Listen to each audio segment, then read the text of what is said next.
Insidentes kadalanan dito sa lungsod sa Consolacion. Dump truck, kawa matarong pagsira ang luyo, deryot, madisgrasya. Ang detalye sa live report ni Nico Sereno. Nick.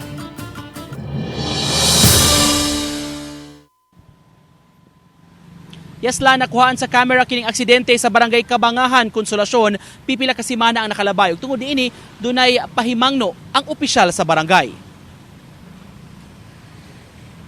Padulhog na unta kining waysud nga dump truck ug kini ang sunod nga hitabo.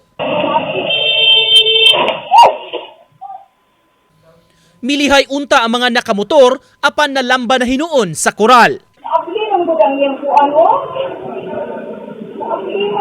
Gitumbok nga hinungdan ang wa masira nga tailgate sa maong truck nga wa kuno nabantayi sa driver. Matud sa konsihal sa barangay Danglag, nagkahusay na ang driver sa truck ug ang mga sakay sa motorsiklo. Usa kadto ka estudyante nga luwan sa usa ka habal-habal. Nakahupo sila gamay pero ang problema dito sila na banda sa koral sa eskwelahan.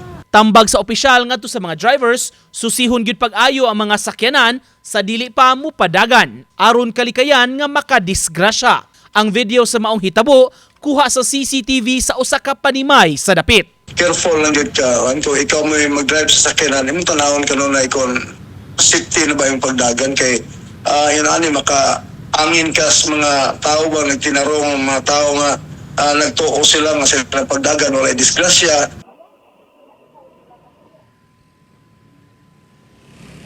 Nagkaabot naman hinuon ang duha ka makampo og nibayad na katong driver ngadto sa mga sakay sa motorsiklo. Ang pinahinaot ang konsihal kung mahimo madugangan kini aron mapa-check up gyud og tarong katong sakay sa motorsiklo labi na ang estudyante nga babae nga nalamba sa koral. Lan?